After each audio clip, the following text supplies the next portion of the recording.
On m'appelle VALD, strap de merde j'ai allaité. J'crois que je vais jamais arrêter, j'coupe la plaquette à l'épée. Faites de la place, celles qui veulent on les casse. Ce rap est sale c'est pas de la variété ou bien de la sorcellerie, faut les garcis mourir. Toi si tu perds la tête, toi que tu payes ta dose. Comment faire du rap sans être dissident? Comment faire du rap sans être dissident? Vous avez demandé le refrain. Ne quittez pas. Ça va devenir réel. Pourquoi? Tu pensais que ça arriverait jamais? Ça y est, on y est quoi. Comment ça va? Ça va très bien. Je suis content que tu sois là. On l'a fait putain. Ouais. Ça y est. Depuis le temps qu'on en parle, C'est clair. que ça ne se fait pas. Et ça y est, on est dans des beaux locaux. Propres. Incroyable. Avec un beau logo. Fort et un beau logo. J'aimerais qu'on reprenne depuis le début. Putain, retraçons. Voilà. Né à Aulnay, Yes. prolétaire, Prolétaire. qui a grandi après dans un pavillon, Tout à fait. qui s'est converti au rap. Tout à fait. Plein de gens se convertissent maintenant sur Internet et pas forcément au rap. Uh-huh. Comment tu t'es converti? La conversion au rap, c'est fait naturellement, c'est le truc le plus facile à faire. T'as prononcé la phrase Hein? De quoi? il n'y a de rap que le rap. Non, c'est genre, c'est le truc le plus facile à faire, quoi. Un micro, un PC, c'est parti, quoi. Pour un moindre coût, tu peux faire de l'art, quoi. Si tu veux faire des vidéos, il faut des vrais objectifs, des caméras, ça coûte tout de suite beaucoup plus cher, quand même. Ça a été quoi les premières rimes qui t'ont interpellé? La mort ou la prison, il y a deux issues. Ouais, Kerry James m'avait traumatisé. La mort ou la prison, t'as deux issues. L'histoire se répète et tu crois être le plus vicieux. Il était incroyable, Kerry James. L'album post-conversion.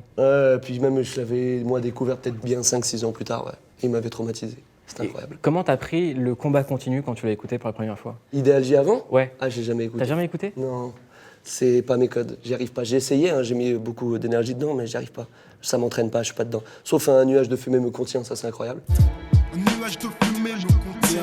Dans un simple joint, ma rage je contiens. Tu te souviens des premières rimes que t'as écrites? Ouais, je crois que ça parlait de curés pédophiles, des trucs comme ça, quoi. Ouais. Tout de suite, le lourd. C'était après le lycée catholique? Ouais.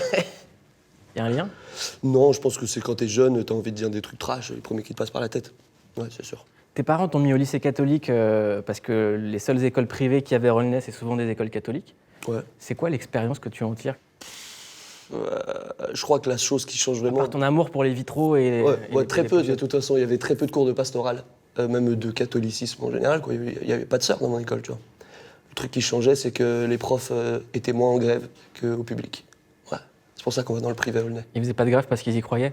Parce qu'ils sont obligés. C'est pas les mêmes trucs. Dans le public, ils ont le droit d'être en grève et tout, c'est un droit. En privé, t'es à la porte tout de suite. Donc, tous les jours, tout le monde y avait des cours. Tu penses que ça t'a sauvé de quoi l'école privée?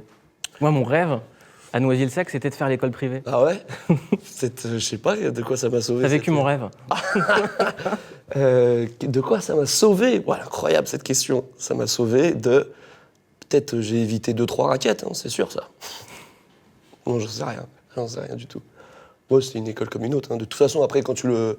C'est 80 € par mois, c'est pas du tout la mer à boire, quoi. Je te pose toutes ces questions parce qu'en fait, Dis-moi tout. il y a très peu de rappeurs et encore moins d'artistes qui sont issus de ces banlieues-là, qui n'en font pas un étendard et qui remettent le problème là où il doit être, à savoir le problème de la pauvreté.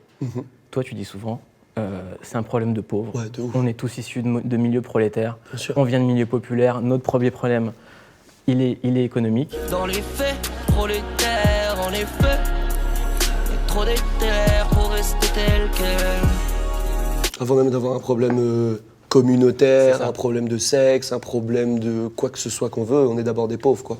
Ouais. C'est le problème de notre monde, de toute façon. Il reste encore des pauvres. Ça n'a pas de sens. Ça n'a pas de bon sens. Il y a trop d'argent pour qu'il y ait des pauvres. Ouais. Et des gens qui meurent de faim. Ça n'a pas de sens. Et la majorité des richesses est détenue par 10% Ça n'a pas de sens. de la population. Bon, après, c'est normal, hein, c'est des gens qui se sont battus dans les siècles précédents, ils ont verrouillé le game. Donc c'est normal qu'ils gardent les portes, tu vois. Moi aussi, si je verrouillais le game, je garderais la porte. Mais c'est pas très humaniste quand même, leur démarche. Ouais. Donc c'est des gens qui ne sont pas humains. On va filer ta métaphore reptilienne. Souvent, quand on parle de reptiliens, c'est des gens qui parlent de complot. Moi, j'y vois une métaphore pour parler justement de trust. Des grandes familles, ouais, bien sûr, bien sûr. Que les grandes familles. C'est une grande image pour parler des grandes familles, des grands groupes, les grandes banques qui ont réussi à verrouiller le jeu. Ouais, c'est terrible. T'as conscience de les enrichir, ces grands groupes? J'ai conscience, mais j'ai conscience aussi de les utiliser un petit peu, juste assez pour moi m'échapper. Ouais, moi je veux aller à l'île Maurice. Je veux passer des vacances là-bas. Qui leur appartient. Qui leur appartient. Ouais, je vais profiter, c'est sûr ça. Pars en vacances à l'île chez Maurice, je ne coûte rien, j'ai tout bénéfice. Est-ce qu'aujourd'hui, tu es encore pauvre ou pas? De moins en moins, Dieu bénisse. Ouais. J'adore ta question. Est-ce que t'es encore pauvre? De moins en moins. Parce que la question qu'il faut poser aux rappeurs, c'est pas est-ce que t'es riche, c'est est-ce que t'es encore pauvre? Voilà, je suis de moins en moins pauvre, effectivement. Ouais. Les jours s'éclaircissent. Ouais. Ouais, c'est incroyable. Je commence à aider les gens autour de moi. C'est trop bien. La vie est belle. Qu'est-ce que tu arrives à faire que tu n'aurais jamais pu imaginer avant? Je sais pas, payer les travaux à la maison. Ouais, c'est surtout par rapport à mes parents, tu vois. Ils ont encore besoin d'argent à leur âge, c'est terrible. Je suis tellement content d'être là pour eux. Même ma famille, de manière générale, tu vois. Ouais, c'est sûr. C'est une bénédiction, c'est Ils sont incroyable. encore en vie, tes parents? Ouais. Ouais, encore ensemble? Et encore ensemble, ouais, tout à fait. Des gros bisous à mes parents de 70 ans. Mais qu'est-ce qui a changé d'autre? Je réfléchis plus quand j'appelle le Uber, c'est sûr ça. Quand je vais au McDo non plus, pareil. Je sors plus la carte Navigo. En fait, si je sors la carte Navigo pour continuer à gratter un sandwich, mais des fois je l'oublie. Et quand je l'oublie, je suis plus, tu sais, mal. Voilà, ça a changé, ça c'est chaud. Et est-ce que tu pensais un jour gagner de l'argent avec ça? Putain, c'est sûr que j'ai fait beaucoup de choses dans l'optique d'eux. Hein. Après, moi je me revois démarrer dans ma chambre, je faisais surtout ça pour rigoler à la base. Finalement, je suis un peu une blague qui a mal tourné quand même. J'ai pas l'impression. Ouais, il y a un peu de ça quand même. Hein. Je faisais ça beaucoup en détente, tu sais, en advienne que pourra. Je suis très content de donner ça à l'humanité, mais nique sa mère. Moi, j'ai l'impression que l'élève, peut-être qui aurait pu être doctorant mathématicien que tu as aidé, a commencé à fonctionner quand il a arrêté les calculs. Et que tu étais pétri de calculs avant. Ah, je crois qu'il y a beaucoup de ça aussi. Hein. Est-ce que j'étais pétri? Je pense que je suis encore pétri de calcul. Et que la musique n'est jamais meilleure que quand elle n'est plus calculée, ça c'est sûr. Ouais. Mais ça, faut le pratiquer, faut s'en rendre compte, tu vois. C'est une expérience de vie, quoi. Ouais, faut vraiment réussir à faire de la musique que tu calcules plus. Et là, d'un coup, c'est exceptionnel. Mais c'est très dur à lâcher les prises. J'ai l'impression que le succès d'Agartha t'a permis de faire cette pochette blanche. Tout le monde s'est dit, ah, il y a un concept de fou derrière la pochette Tout le blanche. monde l'a accepté, ça y est. Ah, il a un concept, il a réfléchi, alors que c'est juste, ok, je vais juste vous montrer la Qu'on est musique. mal organisé. Voilà. Ouais, c'est sûr. Je suis très content qu'on ait habitué les gens à voir beaucoup de profondeur. Parce que finalement, ils voient de la profondeur dans ce que je fais, mais finalement, c'est une habitude d'observation. Genre, s'ils arrivent à voir de la profondeur chez moi, ils vont être habitués à voir de la profondeur dans toutes les autres œuvres, et c'est très bien. Très bien. Ouais, mais t'as un parcours scolaire artistique. C'est-à-dire que le rap, c'est une école, J'ai mes diplômes. C'est une culture, et qu'il fallait que tu gagnes tes diplômes. Ah. C'est-à-dire que les albums avant, il y avait beaucoup de rap pour les rappeurs. Il y avait beaucoup d'entraînement, il y avait un Ouais. côté de ouf pour les rappeurs aussi. Rien à foutre des forces de l'or, de leur débordement, des porcs morts, des écorchés, porter des cornes, estorquer les forts, escorter les corps de nos sœurs torchées. Respectez-moi, je sais faire un flow, Ah. j'ai des phases, C'est je clair. maîtrise les multis. Ça, je crois que c'est à cause de ma tête. Hein. J'ai vraiment pas une tête de rappeur à la base. Et du coup, je pense qu'on me l'a fait souvent ressentir. Pas plus méchamment que ça, tu vois, mais moi-même, je me disais, putain, c'est abusé, qu'est-ce que je viens faire du rap avec ma dégaine et tout, tu vois. Donc, je compensais avec beaucoup de... T'as vu, je rappe super bien, j'ai v'là le flow. Ouais. Tu penses que c'est ta tête ou ton éducation plus? Je pense les deux. Franchement, tu vois un Babtou arriver dans le rap avec une tête pas très sûre. Ouais. Mais quand t'as tes deux parents qui te saignent et qui te disent mon fils, arrache des diplômes, sors-nous de là. C'était les premiers au fond du gouffre quand je leur ai dit que j'allais faire du rap. Ouais. Mais j'ai continué les études, tu vois. J'ai vraiment arrêté les études quand j'ai eu des contrats et quand on a commencé justement à me parler d'argent, tu vois. Je me dis, bon, bah, ça devient travail. J'ai plus besoin de forcer sur les études le truc qui me plaît plus, tu vois. Mais ils étaient égarés, c'est sûr et certain. Et surtout, je pense qu'en vendant des albums, je t'ai rendu compte que la plupart des rappeurs ou des gens de ce milieu s'en foutaient de la performance artistique, que c'est souvent les ventes qu'on respectait plus. Et j'ai l'impression que c'est ce qui t'a libéré. Oui, non, parce que tu fais pas de vente sans performance artistique, tu vois. Même quand, tu vois, tu fais des gros scores et que t'as l'impression que c'est vraiment de la grosse merde, faut penser au gros coût qu'il y a derrière. Et le coût qu'on a fait pour vendre à toute patate un album de merde, ça, c'est de l'art. Et je La respecte. performance commerciale. Et je respecte cet art. Parce que tu le fais pas comme ça, tu vois. C'est pas parce que tu vas mettre beaucoup d'argent sur un projet de merde qu'il va vendre. Donc c'est pas que de l'argent. C'est vraiment de l'art pour réussir à vendre un projet de merde. Donc je crois en l'art partout. C'est sûr et certain. C'est pas dans ta culture de te dire artiste, c'est pas dans ton éducation. Très peu, non. Très peu. Ouais, très peu. Ça fait très pompeux d'un coup. Ouais. Ouais, moi, je suis un horrible rappeur. Je suis un cafard. C'est pour ça que t'as joué le fou. C'est-à-dire, vu que dans ma famille, il n'y a pas d'artiste, si moi je suis l'artiste, il faut que je sois le fou. Je pense que je suis un peu décomplexé, tu vois. et que les gens interprètent ça, ont tout de suite interprété ça comme de la folie, c'est sûr. C'est sûr qu'un mec qui fait ah au micro, on se dit tout de suite qu'il est dingue.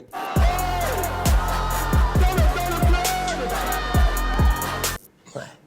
Mais à la base, moi, je pense que je suis juste décomplexé. Hein. J'ai pas cette volonté de faire le fou et de me mettre dans cette position-là. Non, non, je suis un gentil fou.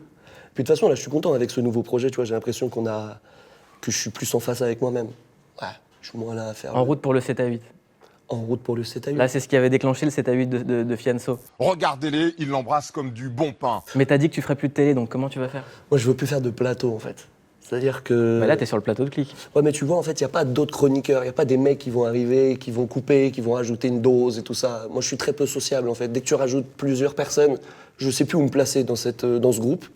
Et du coup, je perds pied, quoi. Je suis complètement nul. Et il n'en sort rien de bon. Donc les plateaux, ça dégage avec les chroniqueurs et tout, je veux plus les voir. Mais sinon, non, là, on est entre nous deux, c'est très bien. C'est comme si on faisait une capsule pour YouTube. De toute façon, je vais la regarder que sur YouTube. Grosse dédicace à Canal+.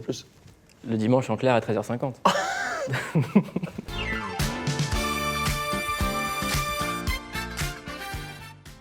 Aïe, c'est le 2. Rocking Chair, parlons de ce morceau, Avec grand plaisir. qui est l'histoire de ma vie en fait. Rockstar dans le rocking chair, hey. Rockstar dans le rocking chair. Rockstar dans le rocking chair, hey. Rockstar dans le rocking chair. Ça, tu vas être sur un rocking Je chair. passe ma vie sur un Rocking Chair. Moi, j'en rêve, je l'ai pas encore à la maison. Je rêve de ça. C'est-à-dire que je suis tout le temps chez moi. C'est magnifique, ce balancier. Il y a quelque chose de biologique. Hein. On doit retrouver notre état naturel d'énergie, c'est sûr ça. Mais en tout cas, moi, c'est un vrai rêve pour moi d'avoir énormément d'argent et d'être sur un rocking chair. Ouais, ça, c'est mon rêve. Avec la forêt devant moi, comme ça. Une lisière de forêt et des écureuils qui font l'amour. What? That kid is watching us. So, we're squirrels. He's a kid. He's watching us like he hears what we're saying. Hey, kid, young man, come here, little boy. Ça raconte surtout le fantasme que les gens se font sur toi. Pour moi, c'est le morceau qui est lié avec Deviens génial. Ces deux morceaux-là se répondent. Si t'es bizarre, si t'es pas marrant, deviens génial, deviens génial. Deviens génial, deviens génial. Genre, les gens me prennent pour une rockstar, mais en fait, je suis plus à être un petit vieux sur une rocking chair qu'une rockstar, quoi. Comme les gens veulent que, comme dans Deviens génial, tu leur fasses des attitudes exceptionnelles, des réponses qui les marquent, alors qu'en fait, toi, tout ce que tu veux, c'est être dans ta chambre, faire de la musique, Et me balancer la sur mon sortir, rocking chair. avoir de l'argent, t'acheter un rocking chair. Exactement. Et être libre. Libre. Je pense qu'à ça. La liberté. T'as besoin de casser quelle chaîne pour te libérer? Le manque d'argent. C'est pas du tout une obsession. Enfin, si, c'est une obsession, mais putain, bien sûr que si, c'est une Évidemment. obsession. C'est ça la chaîne. Bien sûr que c'est ça les chaînes. Ouais, il me faut ça, il faut que je brise ça. Ouais. Je peux plus réfléchir s'il va m'en rester pour demain pour manger. C'est insupportable. Je veux plus réfléchir à ça. Et c'est ce à quoi tout le monde réfléchit, et c'est ce qui tire tout le monde vers le bas, ce qui retient tout le monde par terre, au ras du sol, dans les égouts. Je veux briser cette chaîne. Mais toi, t'as la peur de l'après ou pas? L'après quoi? L'après-rap? Ouais, je suis pas sûr qu'il y ait un après-rap. Je vais sûrement rester dans ce milieu-là, à tous les coups. Hein. Ouais. Si à un moment donné, j'ai plus trop d'inspi pour faire des morceaux, j'enverrai des petits. C'est ce qu'ils ont tous dit. Exactement. Ah ouais, je vais le faire. Parce que je suis ingénieur du son. Parce que j'ai compris ça aussi. Tu vois, les labels, ils perdent beaucoup d'argent dans les frais de studio. Mais comme moi, je suis l'ingé son, j'ai pas de frais de studio. Donc, T'as commencé en faisant cette école d'ingé son. exactement, ouais. Et puis surtout en apprenant dans ma chambre. J'ai appris beaucoup plus dans ma chambre et au studio quand on a commencé à me signer en regardant les ingé sons directs qu'à l'école. Je déconseille tout le monde d'aller dans ces écoles, évidemment. Toi, t'as pas connu l'époque du rap où les mecs louaient des grands studios en lockout, jour et nuit? Non. Pour écrire 5 rimes? L'époque où on mettait 300 000 euros dans la prod, non, j'ai pas connu ça. Loin de moi tout ça. Parce que quand on entend cet album, il y a une cohérence qui tient à la production, à la réalisation, mais aussi au son. C'est-à-dire qu'il y a eu des morceaux qui ont leaké, qui sont des morceaux pas mixés, et on voit totalement la différence. J'ai l'impression que le mix, pour toi, c'est pas 50% du morceau, c'est 70%. Franchement, je suis content que tu remarques ça parce que... Et le son pète. Le dieu du son t'a puni.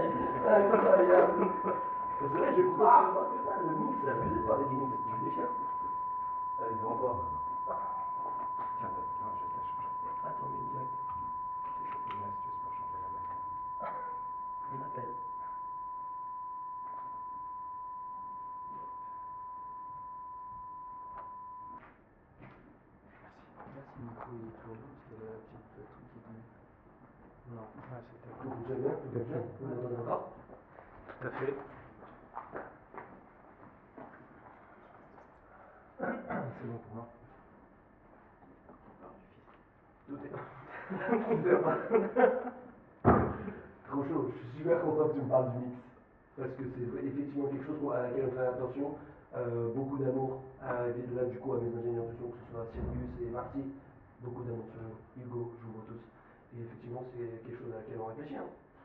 Mais là, pour le coup, il faut des techniciens qui sont chauds, quoi. Tous des ingénieurs.